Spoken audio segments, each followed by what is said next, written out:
arriver. We'll just give it a couple of moments for people to get into the room.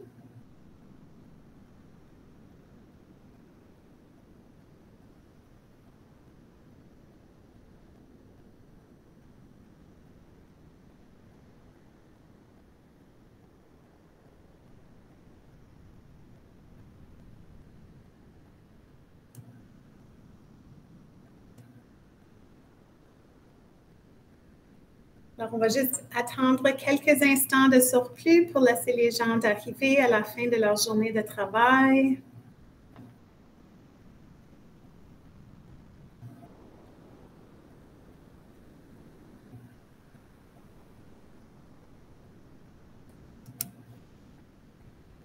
OK, alors, bienvenue tout le monde aujourd'hui à la troisième session dans la série Dynamiser pour développer les lecteurs. Aujourd'hui, je vais vous présenter le thème de la phonétique. Je m'appelle Trisha Renaud et je travaille comme coordonnatrice pour les programmes de français langue seconde au Conseil Nipissing Parry Sound Catholic à North Bay. Alors, bienvenue à tous aujourd'hui. L'AOPVL reconnaît que les activités de notre organisation et celles de nos membres se réalisent sur les terres des Autochtones. Nous sommes reconnaissants de pouvoir travailler et vivre sur ces territoires. Nous remercions les peuples Métis, Inuits et les Premières Nations qui prennent soin de ces territoires depuis de temps immémoriaux et qui continuent de contribuer à la force de l'Ontario.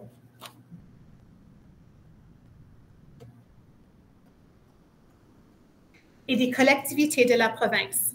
Nous voulons également reconnaître et faire l'honneur à la pérennité de la présence des Premières Nations, des Métis et des Inuits qui vivent sur ce territoire depuis les temps immémoriaux.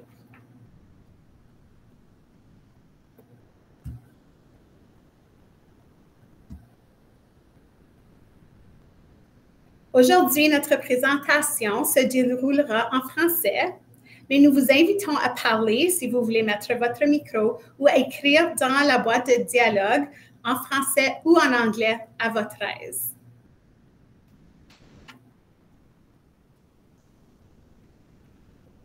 Alors, les objectifs de notre session aujourd'hui sont de définir la phonétique et son importance, de faire des liens entre la phonétique, le curriculum, le cadre européen commun de référence pour les langues, ou le CECRL, et la littératie structurée.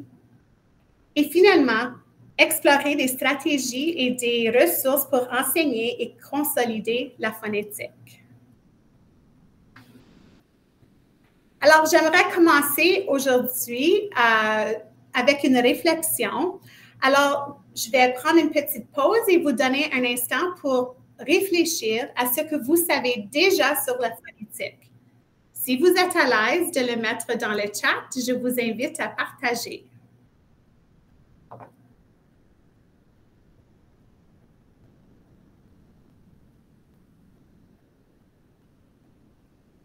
Alors, qu'est-ce que vous savez déjà au sujet de la phonétique?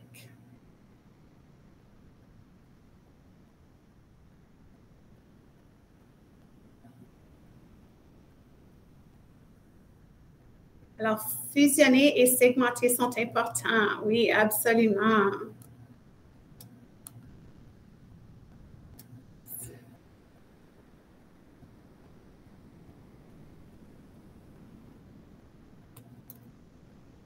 OK, les sons, les syllabes. Merci, Stéphanie. Les sons de Annette, oui. Haley nous partage la connexion entre les lettres et les sons. Oui, c'est ça qu'on va voir aujourd'hui. Alors, merci beaucoup. Vous pouvez continuer à contribuer et on va juste continuer à la prochaine. Alors, c'est quoi la phonétique au juste? Alors, c'est l'enseignement de la phonétique devrait être explicite et systématique, voulant dire que les relations entre les lettres et les sons devra être directement enseigné et devra suivre une progression d'apprentissage où les sons les plus simples sont présentés avant les sons les plus complexes. De plus, il ne faut pas confondre que ce n'est pas les sons de la parole qui sont des lettres et que les lettres produisent des sons. En réalité, les lettres représentent les sons.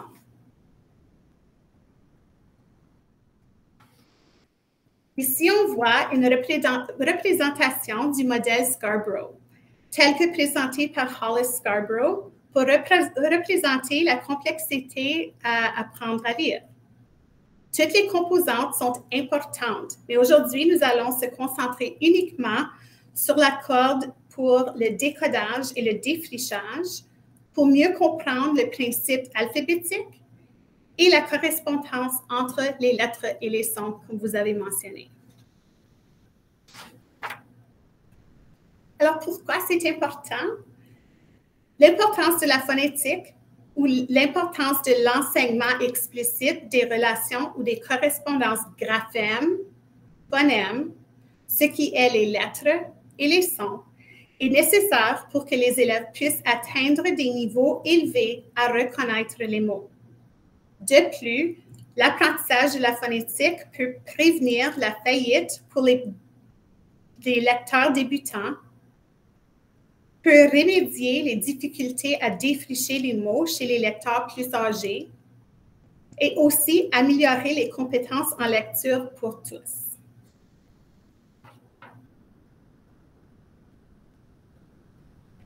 L'enseignement de la phonétique montre aux élèves comment représenter les sons aux lettres et comment orthographier les mots. De plus, le plus de phonétique qu'ils connaissent, le mieux qu'ils peuvent décoder ou oraliser les mots. Le plus d'opportunités à décoder les mots, incluant la répétition avec les mêmes mots, incluant le mieux qu'ils peuvent... Alors, le plus d'opportunités à décoder les mots, incluant la répétition avec les mêmes mots, le mieux qu'ils peuvent reconnaître les mots de façon instantanée. C'est le mapping orthographique, surtout avec les mots de haute fréquence. Le plus de mots qu'ils reconnaissent instantanément, le plus fluide que la lecture devient. La fluidité ensuite contribue à établir un pont entre l'identification des mots écrits et la compréhension de la lecture. Alors, tout cela pour dire que si on travaille et on enseigne la phonétique de façon explicite, nos lecteurs vont réussir à lire avec plus de fluidité, mieux décoder les mots correctement, se concentrer plus sur la compréhension de sa lecture et mieux orthographier les mots.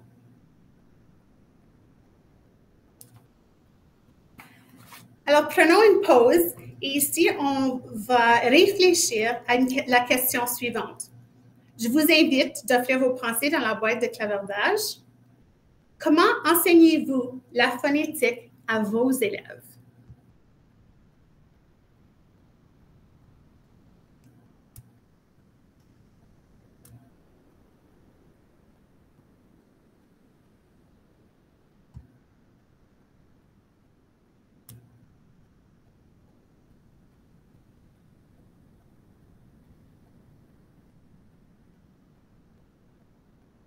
Ah, merci Angeline, avec Sonographe. Alors, elle nous partage un dossier avec des idées pour enseigner la phonétique.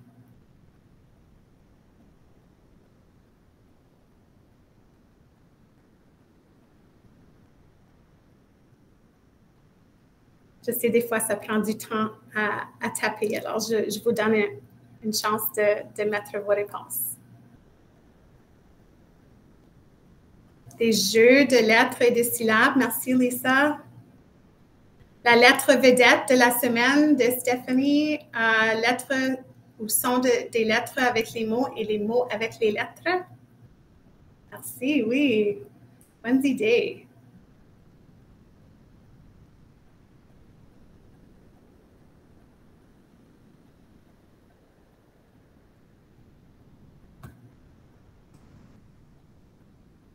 Alors, merci pour vos contributions.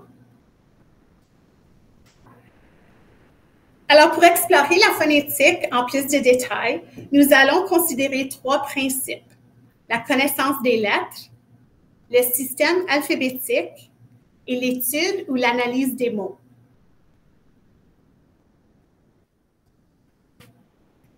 Alors, qu'est-ce que c'est la connaissance des lettres?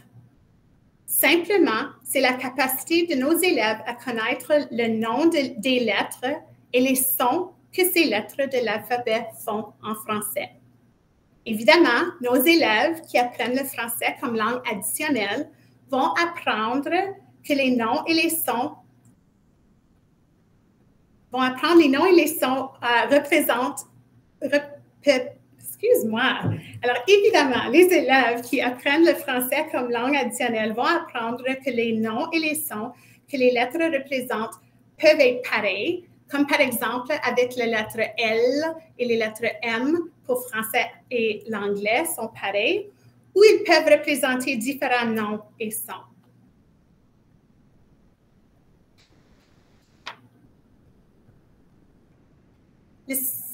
Alors, le système alphabétique est le fait de savoir que les symboles et les lettres à l'écrit représentent les sons à l'oral.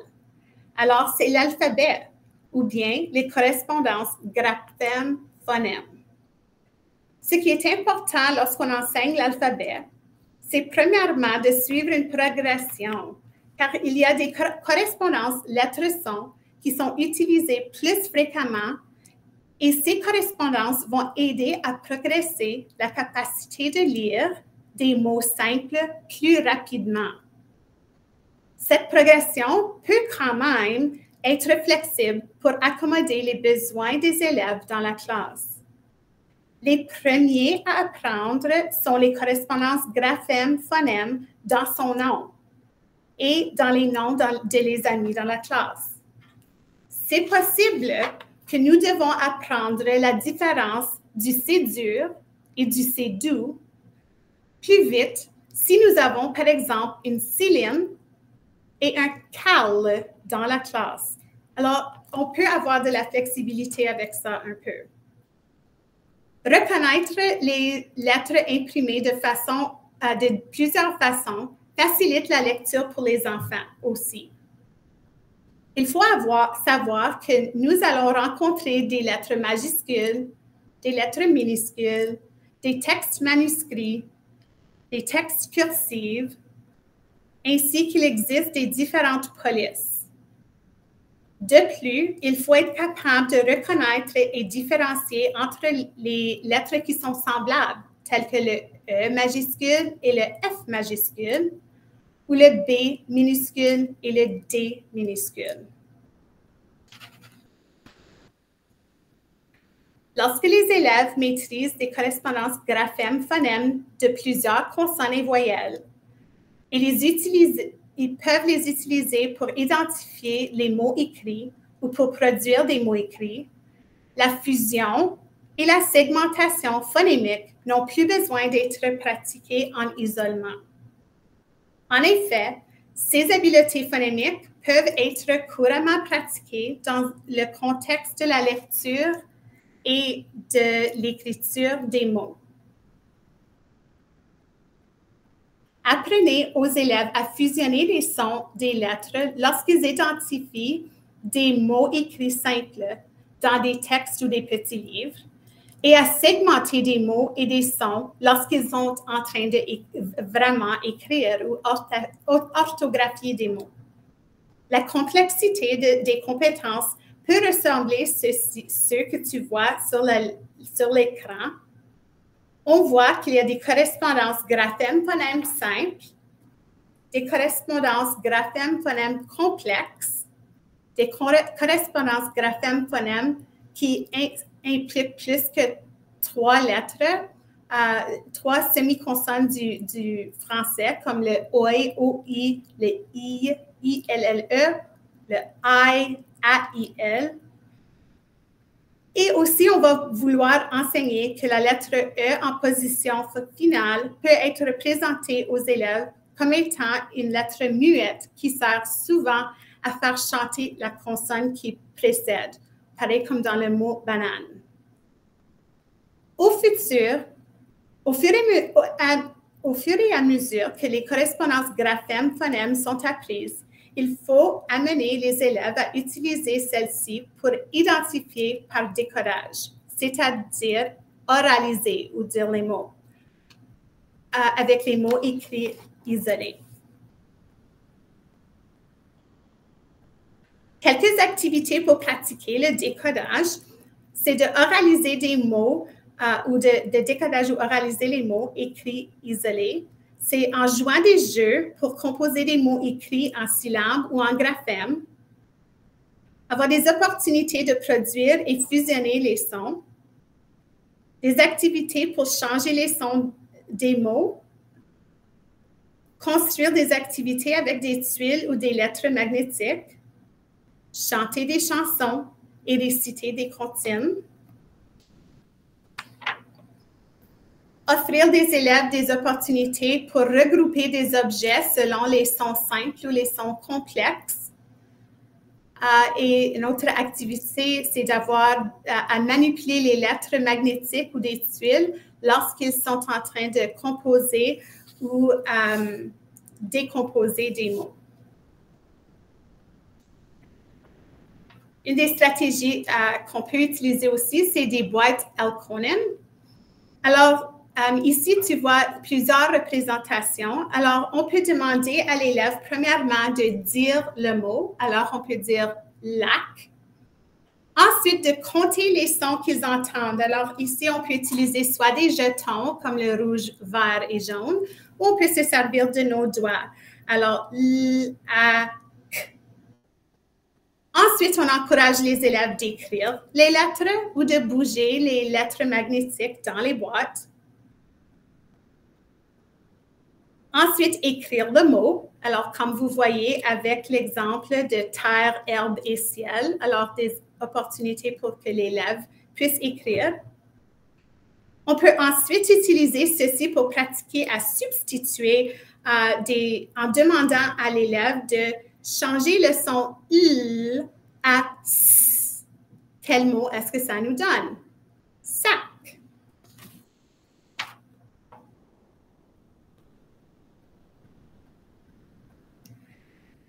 Et finalement, qu'est-ce que c'est l'étude des mots? Alors, l'étude des mots porte les élèves à analyser les mots pour pouvoir pour voir les structures et les régularités orthographiques. En d'autres mots, chercher les ressemblances et les règles pour décoder et ensuite encoder les mots. C'est comprendre le code. Alors, certaines structures qu'on voit souvent ou plus fréquemment en français, c'est la combinaison de consonnes plus R, comme dans les mots bras, crapaud, crème ou frites. Le consonne plus la lettre L, comme bleu, blague, tableau ou clair. Vous pouvez voir voir les régularités orthographiques contextuelles les plus fréquentes en français à la page 14 du guide d'enseignement des connaissances et des habiletés fondamentales en lecture. Alors, c'est le petit icône et le lien que vous avez vu sur chaque diapo. C'est le lien pour accéder le manuel du ministère qui nous offre des régularités, une progression. De plus, il faut enseigner les préfixes et les suffixes. La structure orthographique des préfixes et les suffixes peut être relativement simple, comme re, des ou en, ou peut être plus complexe, comme dans le mot, le préfixe ou le suffixe macro.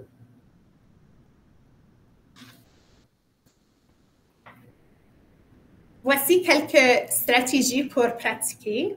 Alors, l'écriture interactive, c'est lorsqu'on soutient l'élève à écrire un message ou un texte en leur laissant écrire les sons qu'ils ont déjà appris pendant des leçons explicites. Alors, les sons que j'ai déjà enseignés.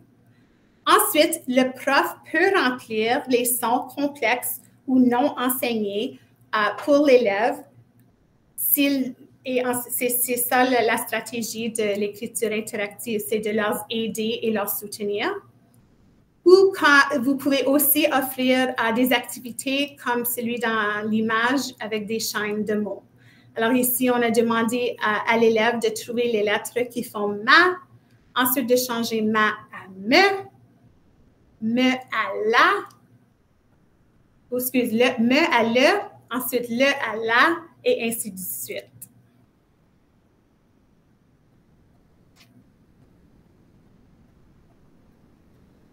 On entend beaucoup au sujet de la nécessité d'avoir des textes décodables. Ce qu'il faut savoir, c'est que c'est important que les textes suivent une progression d'apprentissage. Alors en anglais, on dit scope and sequence. C'est en suivant la progression que nous allons savoir que les textes qu'on choisit s'enchaînent, voulant dire que les sons qui apparaissent sont les sons qui ont déjà été enseignés et l'introduction de nouveaux sons sont limitées à un minimum de 75%. C'est aussi plus facile pour l'enseignant d'avoir la liste de sons qui se trouve dans le livre. Comme ça, comme prof, on peut facilement voir si le livre est approprié à nos élèves et prédire si l'élève peut attaquer indépendamment ou si l'élève aura besoin de soutien. Quelques séries de livres qu'on retrouve présentement sont faciles à lire, Décode, Une syllabe à la fois, Adorable et Décodable, parmi d'autres entreprises qui sont en train d'en créer présentement. Ici, je voulais aussi souligner comment nous pouvons aussi se servir de la progression d'apprentissage lorsqu'on aide les élèves à encoder pendant l'écriture. Alors, c'est ici, pendant l'écriture interactive, que si je sais que j'ai déjà enseigné, je peux pousser l'élève un peu plus loin à produire ce son à l'écrit, ou si je devrais offrir de l'aide ou remplir le son pour eux.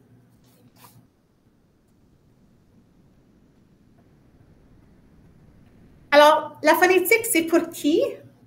Alors, ici, on retrouve dans le document du ministère, le diagramme nous démontre la progression des compétences de la maternelle jusqu'à la 3e année. Alors, j'ai ajouté un petit flèche sur l'image pour vous montrer ici. C'est l'enseignement explicite des correspondances graphème-phonème est concentré entre le jardin et le début de la 3e année. Ceux qui ont déjà enseigné les niveaux de la 3e et 4e année comme moi peuvent probablement attester que c'est vraiment autour de cet âge que le virage entre apprendre à lire ou apprendre les stratégies pour lire change à lire pour apprendre. Ceci étant dit, il faut continuer à maîtriser et à raffiner les compétences de décodage jusqu'à temps que l'automaticité soit atteinte.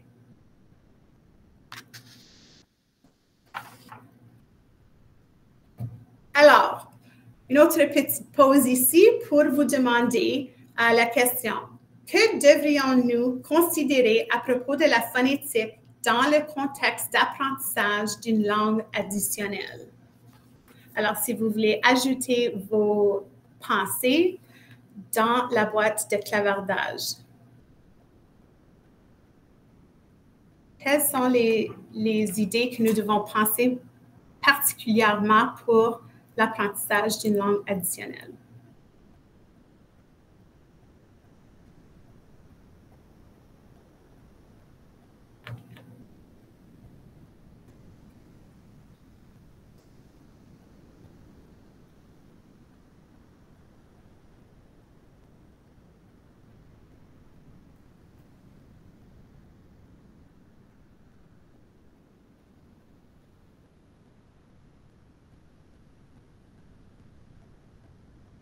Alors, Stéphanie nous offre la culture de chaque élève, les connaissances antérieures.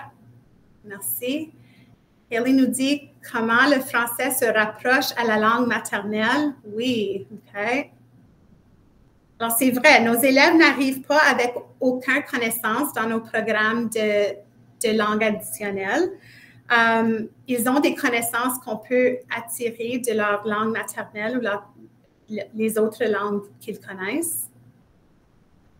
Oh oui, Stephanie, bonne idée. Les élèves qui sont des apprenants de l'anglais, il faut prendre en considération que nous avons des élèves parmi nous que ce n'est pas l'anglais qui est parlé à la maison non plus.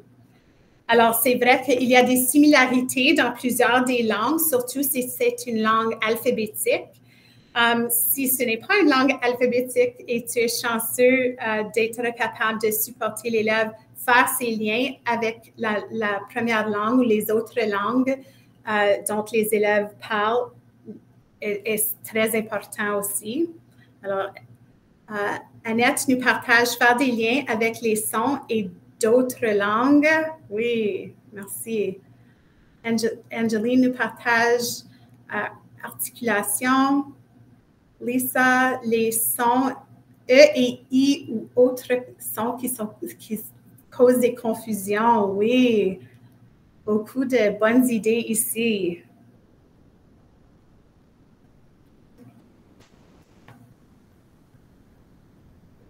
Alors, avec ces similarités entre le code de l'anglais et français, par exemple, je trouve qu'il faut bien comprendre ces différences pour mieux enseigner. Alors, le plus qu'on connaît les similarités et les différences entre la langue maternelle de les élèves, le plus qu'on peut appuyer les élèves. Par exemple, l'anglais, par exemple, est accentué sur les consonnes et par contre, le français est accentué sur les voyelles. Alors, allez-y, essayez-le dans votre tête. Utilisez peut-être le mot banane. Banana. Quelles lettres qui sont accentuées? Lorsque je dis banane, j'entends beaucoup le A. Puis lorsque je dis banana, j'entends les consonnes de Essayez quelques idées dans votre tête. Merci beaucoup pour votre contribution dans la boîte de clafartage. Alors, je vais continuer. Alors, où est-ce qu'on retrouve la phonétique dans le CECR?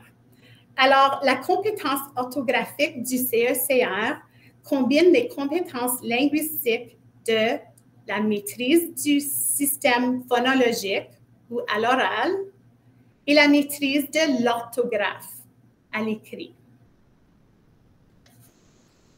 Alors, c'est peut-être très, très petit. Alors, vous avez accès à la présentation pour l'agrandir un peu.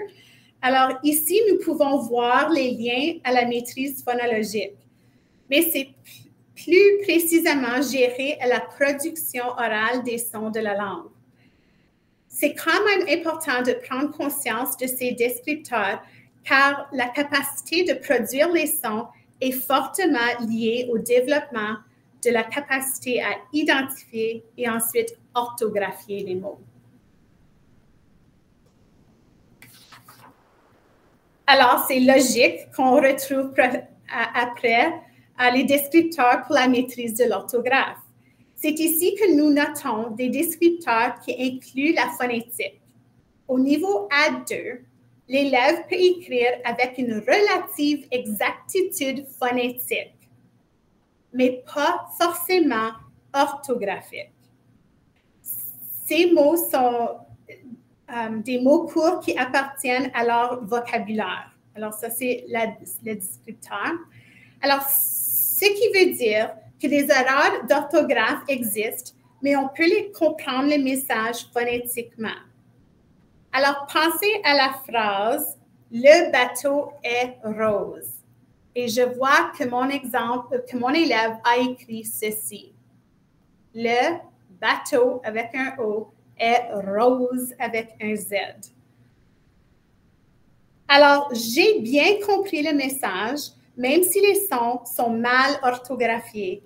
Ils sont phonétiquement corrects. Alors, c'est ça qu'on s'attend à un niveau A2.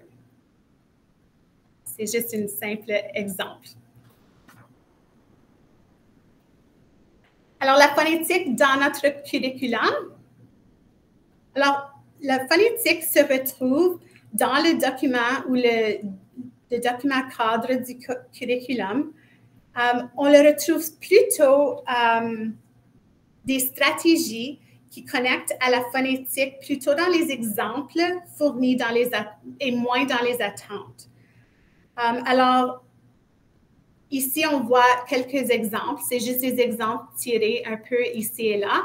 Alors, on voit sous Using Reading Comprehension Strategies, une des exemples dit « Recognize relationships between words with common spelling patterns ». Ensuite, lorsqu'on retrouve Reading with Fluency, on peut voir dans les exemples que ça nous dit « Make oral readings sound like spoken language. Connect letter combinations of specific sounds in high-frequency words and recognize common spelling patterns. » Alors, c'est un peu, c'est là, mais c'est un peu pas exactement dans les attentes mêmes. Alors, de plus, on retrouve dans le préambule du document, au début du document, indique la nécessité d'apprendre les nouvelles structures de la langue française qui diffèrent de la langue maternelle de l'élève.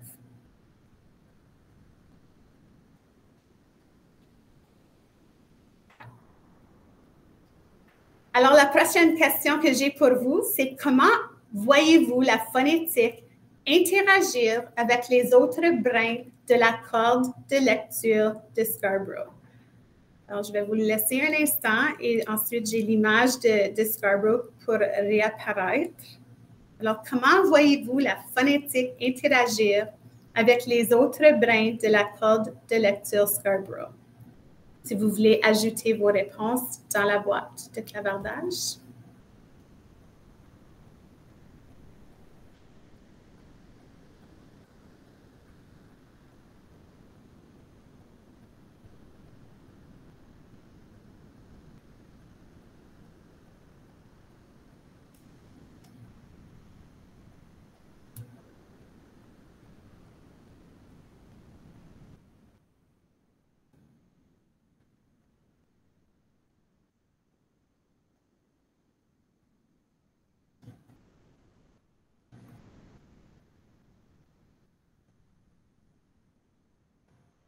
Alors, on sait qu'aujourd'hui, on a seulement regardé la phonétique sous décoder défrichage, mais comment est-ce que vous voyez que cet apprentissage aujourd'hui, ou ce thème mélange avec les autres cordes? Avec la compréhension, la fluidité.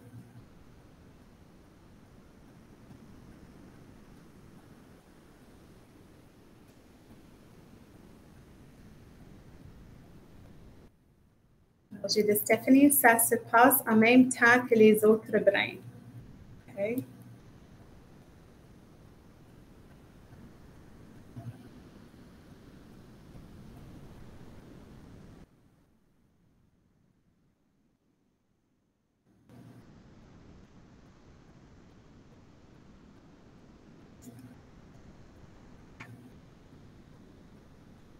Alors, c'est effectivement ça, qu'on voit que les autres composants sont très importants pour pouvoir réussir à arriver à la compréhension de notre lecture.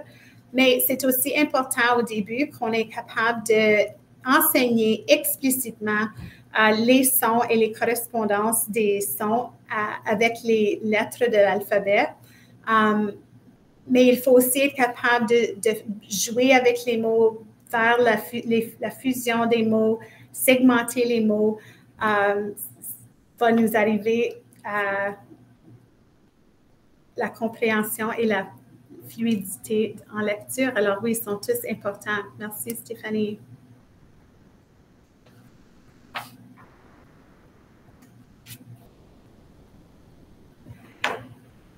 Alors, nous avons besoin toujours de considérer et de se souvenir que nos élèves qui apprennent le français comme langue arrivent avec des connaissances d'une langue et que nous pouvons nous servir des similitudes des langues si nous sommes chanceux d'en connaître.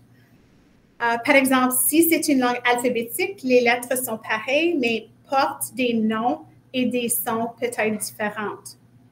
Il faut considérer que les élèves ayant des besoins particuliers pour savoir comment ces élèves peuvent bien réussir et quelles stratégies seront les plus accessibles. Les facteurs socio-économiques des élèves peuvent affecter la disponibilité des ressources à la maison. Ce n'est pas tous les élèves qui auront des tablettes à la maison. Alors, lorsque je vous montre quelques-uns des ressources, il faut quand même savoir qu'on a besoin d'offrir des expériences et la pratique avec la technologie à l'école et ensuite considérer comment nous allons soutenir et offrir à des familles la pratique qui n'est pas nécessairement avec la technologie s'ils n'ont pas accès à la maison de façon quotidienne. Alors, ils ont besoin d'avoir accès à apprendre et à la pratique, même s'ils n'ont pas cet accès. Aussi à considérer sont que les ressources utilisées soient représentatives de nos élèves dans la classe, ainsi qu'ils soient sans stéréotypes et représentent une pédagogie culturelle adaptée et pertinente.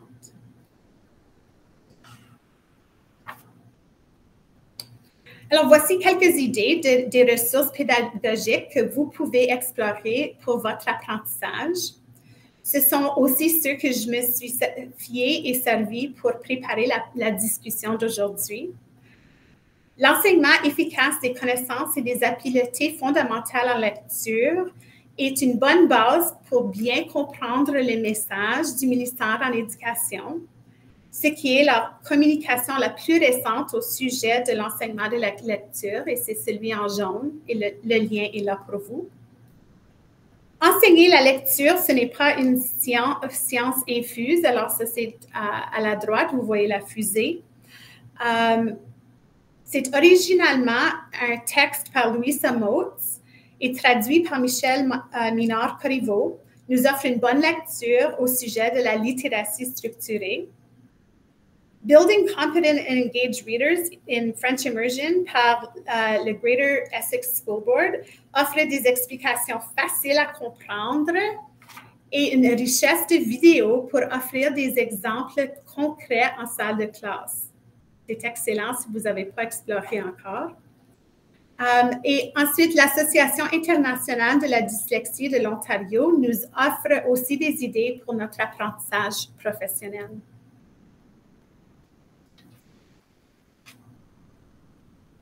Alors, qu'est-ce que vous pouvez avoir accès dès aujourd'hui lorsque vous partez? Voici quelques idées de ressources qui sont disponibles gratuitement.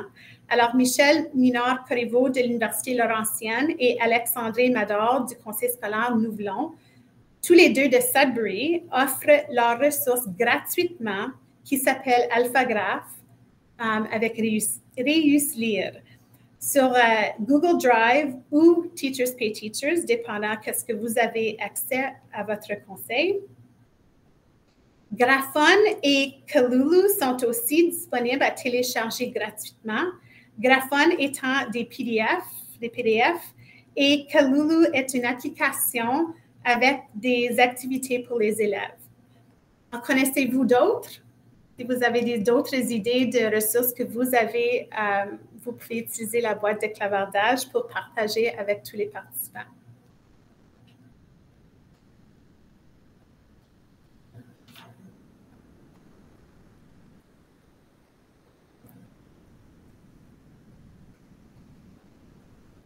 Sonographe est gratuit aussi. Oui, merci Angelina. Angelina a partagé le lien au début de aujourd'hui. Graphon tout en un. Excellent. J'ai besoin d'ajouter cela à ma liste.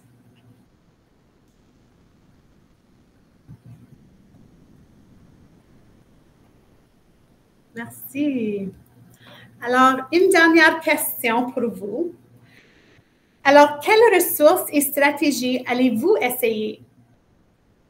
Et de plus, il y a des questions que vous avez sur quoi aimeriez-vous en savoir plus. Alors, il y aura peut-être la chance d'avoir d'autres opportunités. Quelles sont vos questions que vous voulez en savoir plus?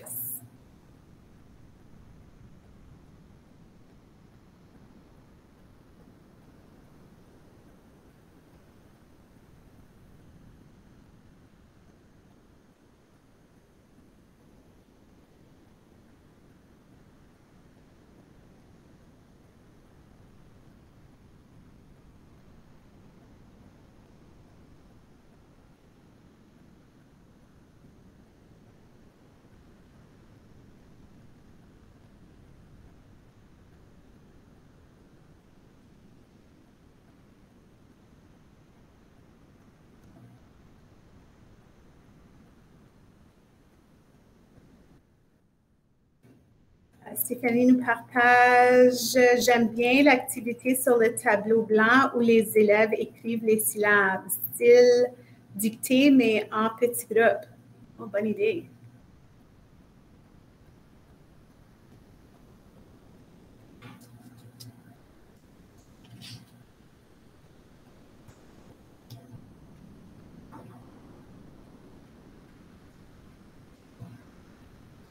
Alors, si vous n'avez jamais utilisé des boîtes Elkonin, je vous suggère d'essayer celui-là aussi. Ça fonctionne très bien pour aider les élèves à encoder en écriture aussi.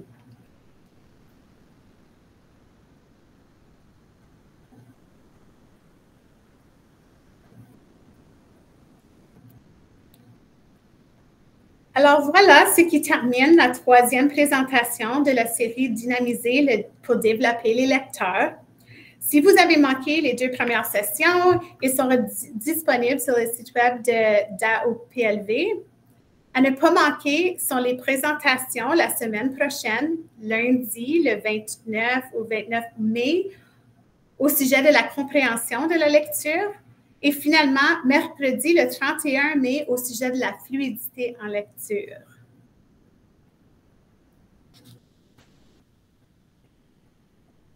L'AOPVL tient à remercier le ministère de l'Éducation pour son soutien financier dans l'élaboration de ce projet, ainsi que des remerciements particuliers de mes collègues que vous voyez leur nom à l'écran. Sans eux, ces sessions ne seraient pas disponibles. Et aussi à vous d'être ici aujourd'hui, d'avoir partagé et contribué à la discussion.